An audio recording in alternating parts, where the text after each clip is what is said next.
Welcome to High Growth Matters, an open comp podcast for influential players in the pre-IPO ecosystem. This show shares insider knowledge about building a badass business, and the expert conversation you're about to hear will cover everything you need to know about hiring and retention, fundraising, leadership, diversity, and more. Let's get to it. Welcome, everybody. Today, we are talking to five-time human resources executive for high growth companies, Sheri Kelleher, who is currently the Senior Vice President of People Success at Incorta. Welcome, Sheri. We are so excited to talk to you. And folks, this is not the first economic downturn that we're living in that Sheri has ever navigated. So today we are going to dive into what to do, what never ever to do when the market shifts, particularly when you're leading a global team. And we'll also talk about something that's top of mind for leaders right now, which is retention. Sheri's going to share some advice for people managers, and stay until the end because we have a super fun Saturday Night Live inspired question as we conclude. So Sheri, let's dive into your amazing background to let everyone know a little bit of what you're bringing to the table. Our listeners are operators at high growth companies, much like the ones you've been a part of. So please tell us the SparkNotes version of you and how you got here. Great. Well, thanks for the introduction, Caitlin. It's nice to be here with you and Nancy. I've been in HR for on and off for about 25 years, which is amazing since I'm only 35. I started when I was 10. I'm kidding. My journey started, at BCG actually as a recruiting associate. And then I just went into a startup after that, kind of went in the recruiting side, and then ended up just moving over to straight HR, mostly with startups. But I did land a couple of times at, a more established privately held company. And have just kind of gone with the flow, really. Before I'm now at Incorta, which is a startup based in San Mateo, data analytics startup. Before that, I was at a biotech company called Berkeley Lights, and we went public during the pandemic. Actually helped work on some. I did not know about that pandemic piece. Yeah, it was a crazy ride. We actually had people coming into our labs, really working on site and going public, and navigating the unprecedented times. It was a wild ride. A lot of fun, a lot of lessons learned from that one. But now I'm at Incorta, a really great, fast-paced data analytic company, and I'm still learning every day, and using my wonderful network to help me along the way. That's great. Out of curiosity, Sheri, I know Incorta, I think, just raised a Series D round, right? And obviously your previous employer went public. What's the breadth of kind of funding stages you've been a part of, and maybe team size as well, just so our users have a context for some of the information you're going to share? Sure. Yeah. At Berkeley Lights, we did our Series D, and then we went public. And so at Incorta, we just did our Series D. We're not ready to go public now, of course. But I don't know if there will be, another fundraising round or what will happen next. But, my sweet spot has really been in that 500 to 1,000 person company. And my sweet spot, I should say, is actually under 500. The high growth phase is where I've just really enjoyed and been able to contribute the most. So I haven't worked for a company that's 10,000 person company. I'm not sure how I would do in that company because it might be a little too structured for me. I don't know. I kind of get super excited about the end of spectrum, Chicken Little way of working. Oh my God, let's fix this, So, I do love it. I like having no process and then putting in processes, to kind of build trust and build consistency. So that's my background. Amazing. Great. Thank you. Thanks, Sheri. You have done amazing work at many companies, and they are all very lucky beneficiaries of your experience. And we actually share the same love for stages of companies. So that's wonderful. As the economy, is shifting right before our eyes, what are common mistakes that high growth companies tend to make, and how do you see that they respond? Yeah, it's super interesting, and we're in it right now, right? Like, I think, it's so fascinating. If you would ask 4 months ago what our, strategy was, it's wildly different, And Sure. so I think, from my perspective, I think that the biggest mistake would be a knee jerk, right? And so I do think to say like, oh my God, and for our company too, we really start to dive into operating expense, OpEx. But trusting your team and having built that foundation is super important. And so the knee jerk of like, hey, you gotta carve off 10% or whatever. I think that is a mistake because, you don't, the unintended negative consequences of those quick actions are hard to overcome. And so, for my company, one of the things that was super important is to establish a lot of, performance management, like driving performance from the beginning. We didn't have a great process. And so coming in and doing, quarterly check-ins and a 9-box, when we got to this position where we're like, oh, hey, wait a minute, we might want to be really diligent. We had the data to say, who are the business detractors right now, right? And we can't afford to necessarily, in a great system, you'd have people that maybe needed some skill set training and things like that. But when the going gets tough, we don't really have time to dedicate to that versus dedicating that time to our top performers. And so we were ready to go with the people that were really detracting from our business and could make quick decisions, but I think the knee jerk, let's just do this without really having been able to vet it or understanding who does what in these crazy times where everyone wears a lot of hats, that's a big mistake. Right. Out of curiosity, at what stage, maybe team size is the right way to answer this question, but when do you see companies start developing merit cycles and when should they start? Gosh, I want every answer. It depends. I think it's important early on, right? Because I think that when you're a brand new company, you're not a named company, you're kind of bringing in people from your network, right? That's the way it goes. And so I think early on establishing some sort of performance communication cycle is super important because it creates some consistency, right? And it doesn't feel like favoritism, and it doesn't feel like, oh, I worked with that guy before, he's immune from this or that. So I think at the early stage, you should always be doing these check-ins, deliberately, obviously, like, oh, I don't need to know how great someone is at communication. I could probably hear that. But I would like to sit down with people quarterly and ask, maybe 5 really deliberate questions, right? What was tough last quarter? What do you need for this quarter? How are things going? Like, what are you getting out of it? How can I help you? And really change the kind of the culture into being an ally versus a critic. We're all grown-ups here, right? And we're all probably pretty smart. So I think that doing something deliberately early on is as soon as you can, I think as soon as I come in, that's what I like to do. Just because I can already see like, oh, this group they kind of keep it in the back of their head, so. Mm-hmm. I know you have another question, Nancy, but just sharing something really quickly that our team has done that I've really enjoyed. We have something that we do every 90 days, so quarterly as well. I collect peer feedback we call them glows and grows. So 2 or 3 things people are doing great, 2 or 3 things they could work on. And then I anonymize the feedback and document it, and then also document my 2 or 3 glows or grows as their manager. And that's the session together where they tell me how they think they're doing, so I kind of can get a sense of their self-awareness. Then I share with them my feedback and then follow up with the document. And it's actually, like, sometimes peer reviews can take so long, but on average, I think it probably takes about, 60 minutes to prepare. And then you've got the 30-minute meeting. So I've really enjoyed it. And with the team like mine, that's, kind of in like late 20s, early 30s, it's something they really appreciate.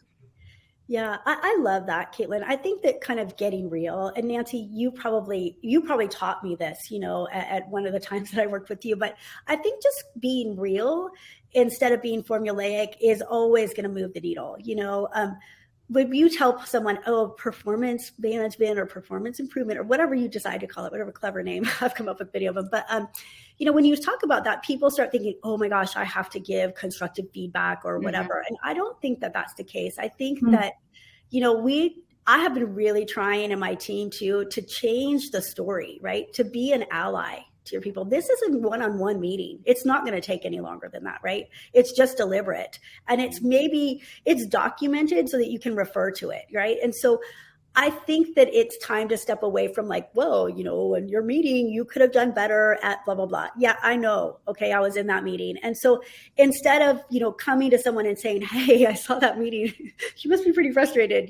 I know you've got it, but let me know if you need help. That's an ally, right? That's someone who you will go to for everything. And I think changing the voiceover for what performance feedback means, because we need it. I need it. Am I hitting the mark? Where's the mark? I think that is a game changer. And I love what you've done with the glows. I can't remember what you named it, but I think that's fabulous, because we want to know what we're doing good. We hold on to what we're doing bad. I'll tell you right now, like I just messed up something and I'm going to be writing that down and kicking myself later, so that's super important. And then how you're contributing is really important. And I have the benefit of having 6 teenagers. And so that generation, they try hard, they give 110%. When they're going to do something, they do it fully, right? And they need that feedback for it. How does this matter? So I've had the benefit of having these like reverse mentors every single day, help me to be like, oh, what, that's what's important to people that are really coming up in the world. So I think that's great. Yeah, that's great. That's great. I just want to double click a little bit into your comment to Sheri on, the gut reaction, or the thing that people want to do in an economic turn is to cut budget, redesign your org. And sometimes those are necessary responses. Yeah. Can you talk a little bit about how, at Incorta, you have approached the last couple of months of going through those motions of org redesign or budget cuts? And Nancy, I would even be curious if you can speak to anything from your Salesforce days or what you advise clients on this front too, because I'm sure this is top of mind with a lot of clients at the moment. Yeah, I mean, I mentioned that we had kind of a performance 9 box, in place. And so really looking at making, deliberate changes in those areas was important. The other thing that I think is important in a startup, especially, is looking at the org design. And again, probably something that I picked up from Connery Consulting, but, looking at span of control for managers and making sure that you don't overload someone. So if all of the work is not repeatable and it's like experience-based learning every day, a manager can't have, 8 direct reports. It doesn't scale. Nobody gets you can have for a quarter or 2, but beyond that, everyone gets super frustrated. And so I think that, with the economic downturn, of course, recruiting kind of stops being like super intense, right? And so taking that time to really start to look at your org and look at, how your managers, what the span of control is, how many direct reports people have, who could have more, who need to have less in order to be successful, because that I think is a mistake that people could make, saying, hey, they can handle 8 people. 8 people learning every day, not repeatable work is really, really tough. And in HR, and I'm sure Nancy, you agree, it's exhausting, and so really kind of taking a look at what your managers can sustain it's a great time to do that, right? Like look at your organization and make sure that it's designed well and that it works for everyone.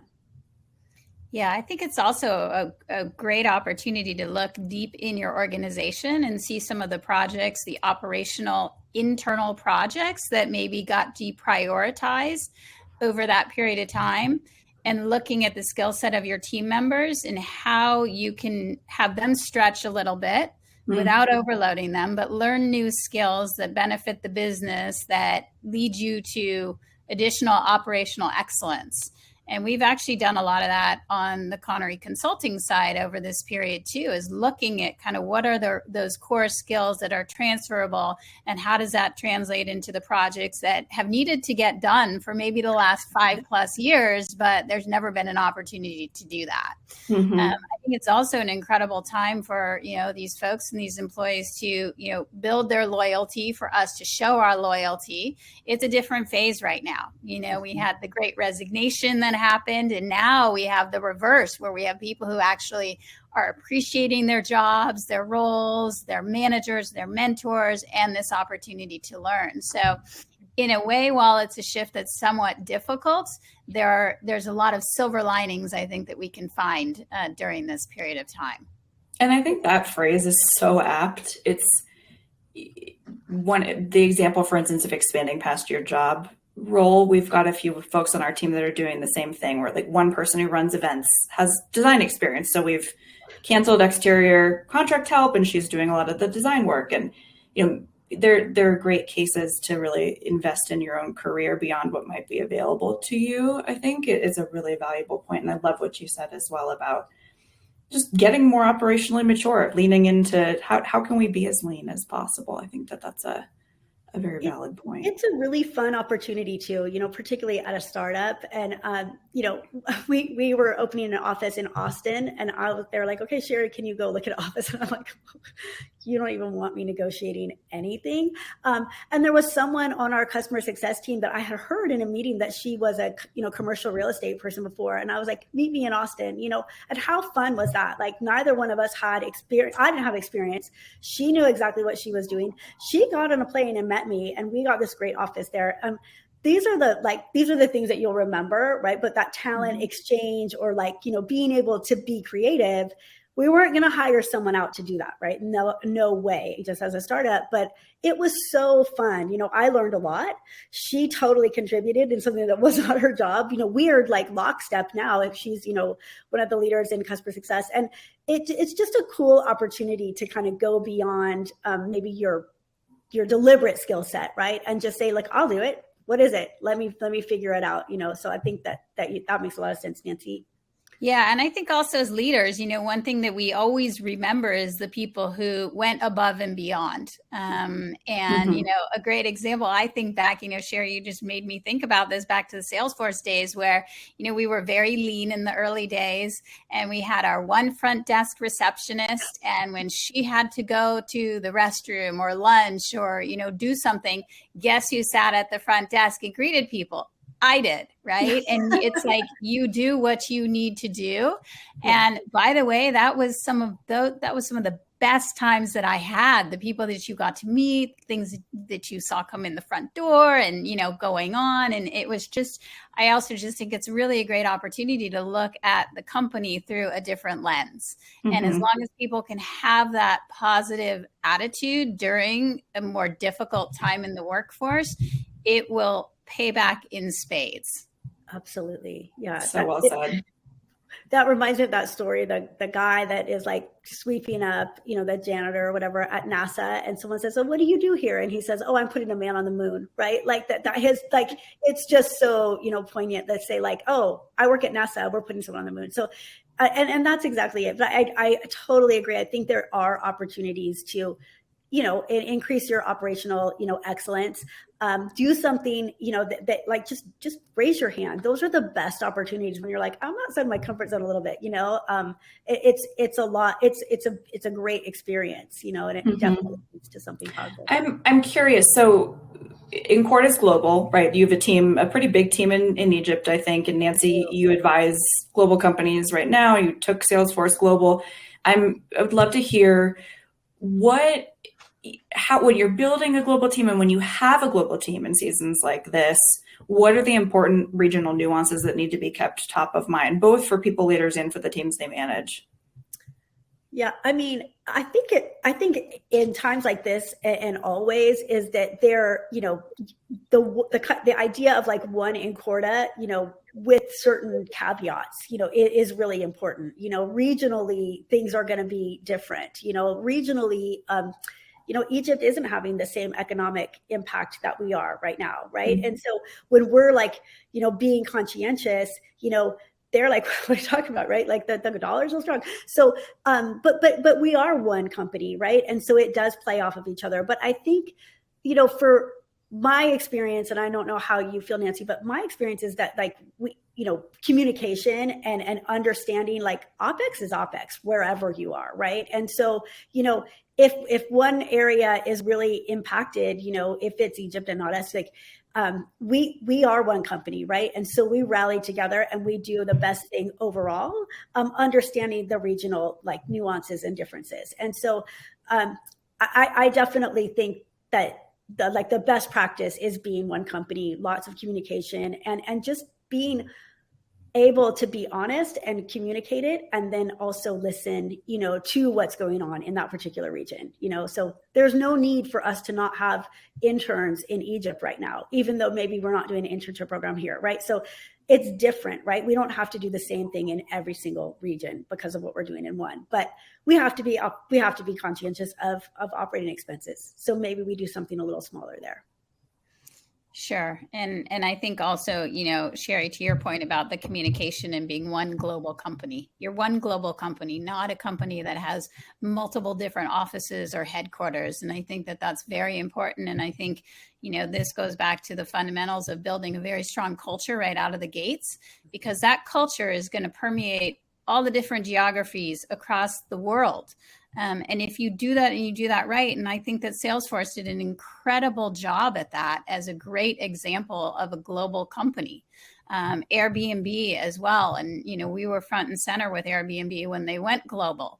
And a lot of it is about the consistency in people, the consistency in pay, the consistency in the way that you treat and reward people and promote people and build them and help them build their careers. And so I think, again, to Sheri's point, the consistency, while recognizing the small nuances that come along with the different geographies and the different, kind of ways that maybe the Europeans go about their day versus Americans. But how do you blend that all together to be one global company that also supports each other as well? It should never be set up as an us against them situation.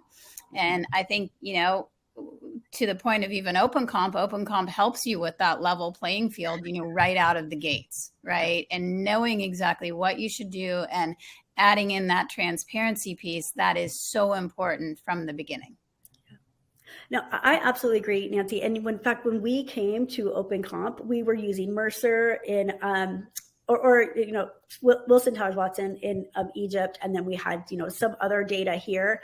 And I was like, we're not using two different compensation consultants. We are one company. We had even our LinkedIn was like Incorta EMEA versus Incorta, that all changed. We had different bonus payout, regimes. All of that changed. And I've been here for over a year. In 1 year, we got everyone on the same page. It was a huge undertaking for the people in our regional areas. Our Egyptian team in particular, that was a lot of change. I honestly, they're amazing. I don't know how they did all that change and still just persevere, like the greatest people you will ever meet, right? And we just did our recent survey. We did one last year and one this year, and it's like 7 points higher. And they did it and they still love it. They embraced it, right? But we were honest. We came in and said, hey, we're going to do this. Some things didn't work straight away. We pivoted. Hey, that was a bad idea. We're going back to this, So I think that, having a strategy, right? We want to be one Incorta. We said that from the beginning.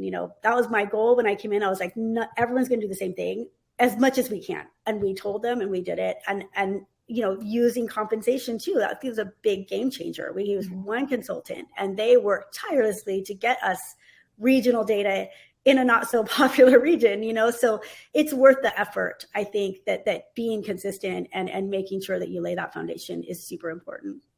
And putting in that foundation when you are, growing, but not, a 5,000, 10,000 person company. I always say this to leaders. It's much easier to kind of get consistent behavior and practices in place when you have a couple hundred people, even 500 people.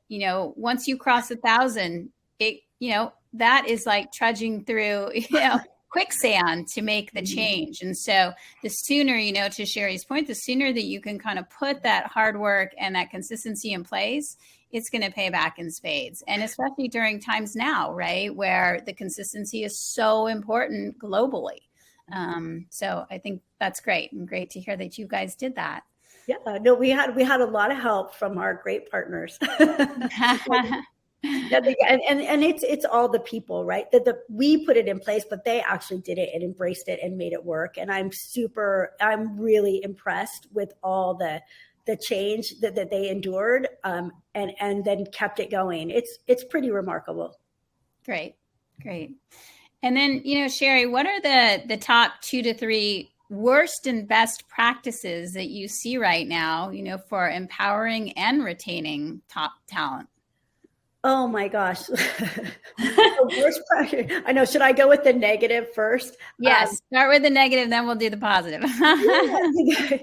For retaining the top talent, one of the things that I think a lot of companies do, and us included, oh my gosh, this person is so important, and I need to give them a bunch more money, right? Like, so throwing money at the problem, which, just a little caveat, that is my motto in my personal life. Like, I'm like, just throw money at that problem, right? It doesn't scale, right? It's actually a very bad idea. And you never want to tell your children that you do that. But it's the same thing. You can see like someone be like, oh, this guy's looking for another job, or they have another job, let's save him. Such a big mistake, and look, I have said so many times, prove me wrong. But when someone tells you that they have another job offer, they're gone.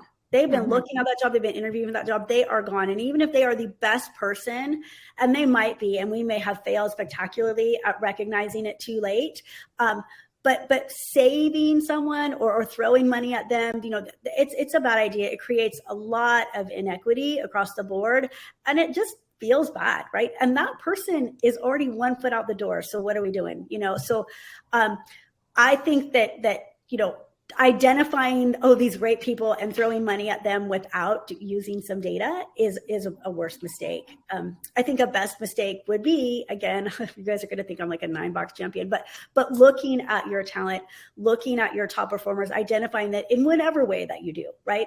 And deliberately saying, how do I make sure that this person is happy and engaged? And, and these important roles, like, look, payroll is a really important role, right?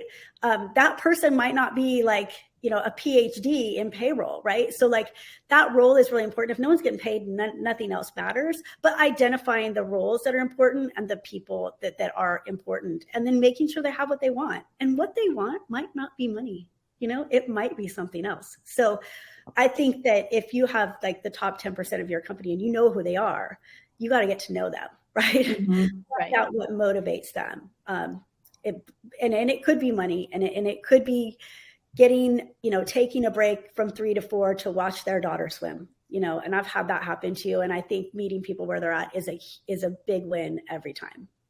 Absolutely. We've heard a lot recently from business leaders that retention is so top of mind right now because of the costs of hiring new folks. So I think that's really valuable insight there. How do you approach things like meetings, which I think are, that really can impact people's experience, right? Particularly in a virtual environment. How do you approach those?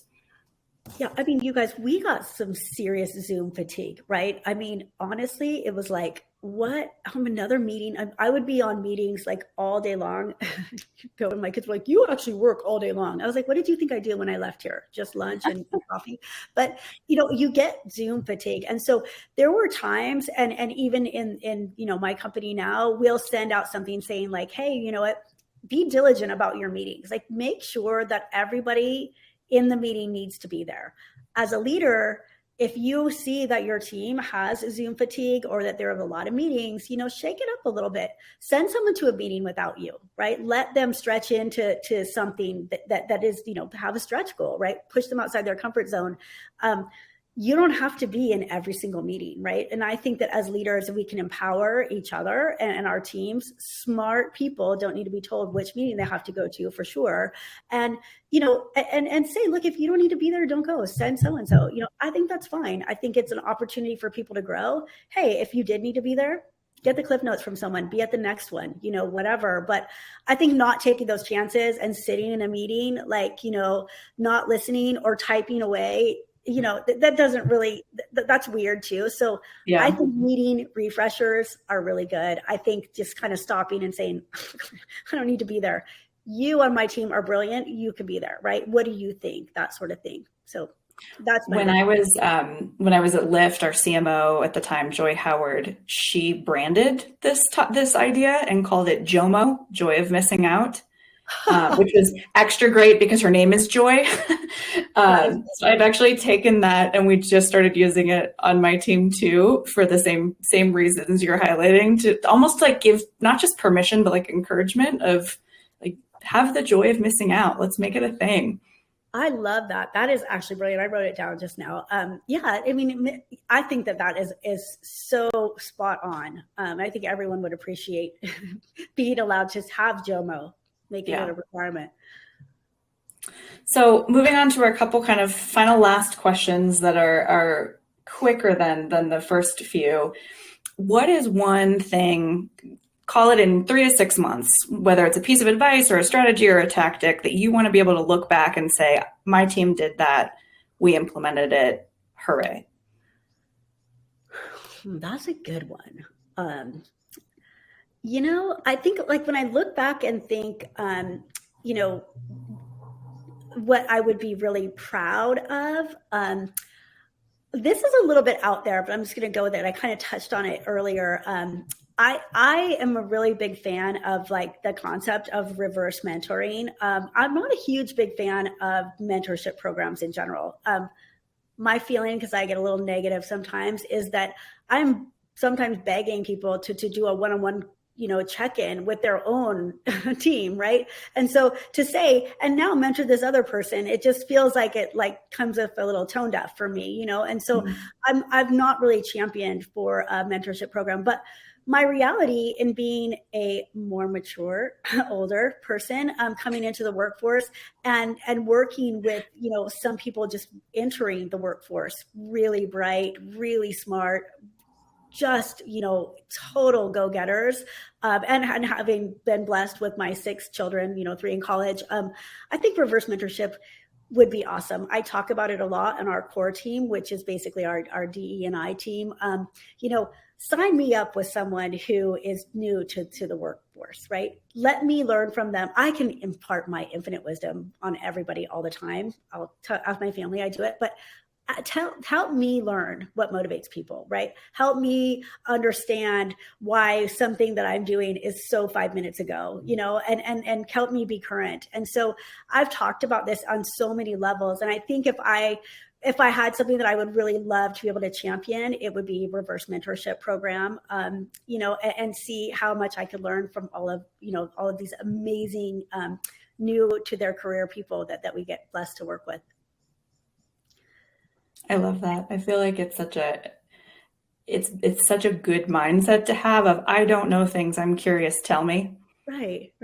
And I mean, there's one woman that when I first came to Incorta, she was so great. She was helping with my social media. You guys, I'm so old. I was like, wait, what? And then she left. She was leaving. And I was on a call with her and I said, Katie, you can't go. You're going to be my mentor. And she's like, you were going to be my mentor. And it was just so fun that we both were like, she ended up going, and I still follow her on LinkedIn. She's amazing. But it was so fun because we both were like, I think I need you. I think I need you. And I love that. I love that connection, and I feel like as long as I'm learning, in the world, then I'll work forever, but I don't want to just sit there and like rinse and repeat. That's not inspiring to me. Yeah. And Sheri, to your point, I completely agree with you about kind of the forced mentorship programs. I think that when it can happen organically, it's a beautiful thing that actually happens well beyond just that company that you're at. And if I think about the people who have been the mentors in my life, it's never been formally said, this is your buddy, they're going to help you onboard into the company. When that happens and it's forced, that just doesn't work. But when you can find that person, regardless of the generation or stage that they're at in their careers, it is really this lifelong gift that you have.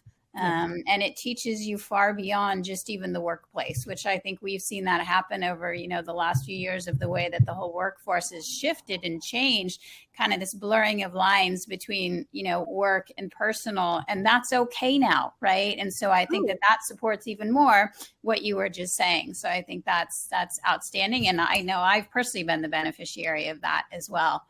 And it's the next generation that's going to take us places. So it is, yeah, right. And we're so fortunate, right? I mean, being in the Bay Area technical, and even in Egypt, I see these people new to their career, and I'm so impressed. I'm just like, tell me more, So I think it's great. Yeah.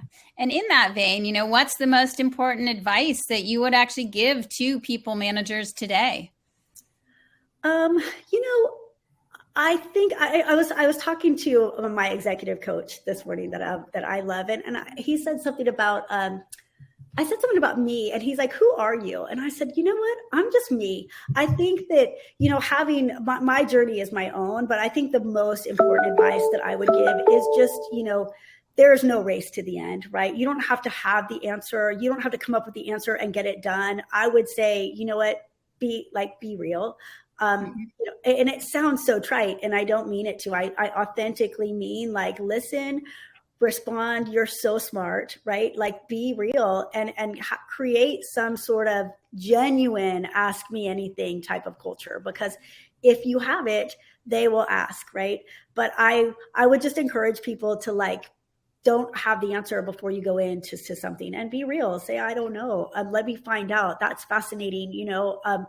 Be real. And again, it sounds trite, and I wish I could explain it in a better way. But through all of my great companies and not so great experiences, I've found being able to be real at Incorta the best, living my best life for sure, and loving it every day. Great. All right. So final question that's based on something that you said in our prep call. You commented on how there's probably a Saturday Night Live version of things that you say versus things you actually mean. So we're going to ask for a podcast version of that list and close out there. I know. I was getting nervous when you said the Saturday Night Live version. I was like, I don't know if it's all like G-rated, but I think one of my favorites is like, maybe I should just do one because they're just like super. That's fine. One's good. I thought that why wasn't I included in that meeting, or why wasn't I consulted on that? And ladies, that you're like, because we didn't like your opinion, like, we didn't consult you and we didn't invite you because we don't really care what you think, but then so that the version is like, the truth is like, well, why do you think you're not invited? You're disruptive or whatever. But then I think the reality is like, you know what, we thought we'd give it a go without you. Happy to share with you what we discussed. And if you'd like to join the next one, absolutely. But you can tell this cloud starts coming out of your head. We're like, because you're asking me that is why you were not included in that meeting, right? And so I don't think it's necessarily that nice, but sometimes you get these questions and you're like, oh my gosh, are we really going to do this? And then, I say this, but I know that person probably is like, wait a minute, I had something to contribute, or I felt left out, right? So I definitely get my empathy hat on, even when I'm in my Saturday Night Live mode. Love it. Love it. Do you have that, folks? Sorry, I play that one more time. Oh, I said, do you have one, Nancy, or are there too many to share? I think too many to share, but what you just said though about, I think it's a learning opportunity too for people to really understand that they don't need to be involved in everything. And I definitely, I'd say in my early Salesforce days, when a meeting would get so big and then you were, very nicely or not so nicely moved out of that meeting, and then you got all upset and hurt.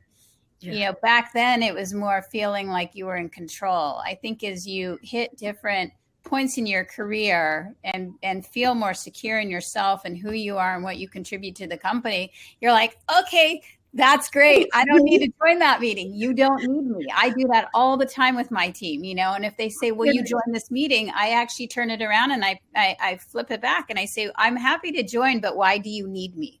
And I think that's a very important point for people to think about as if they're at any stage in their career, right? And it's not about you wanting to be catty or hurt somebody, right? It's more about, do you need to be there? Maybe there's a better use of your time. And so turn it into more of a positive.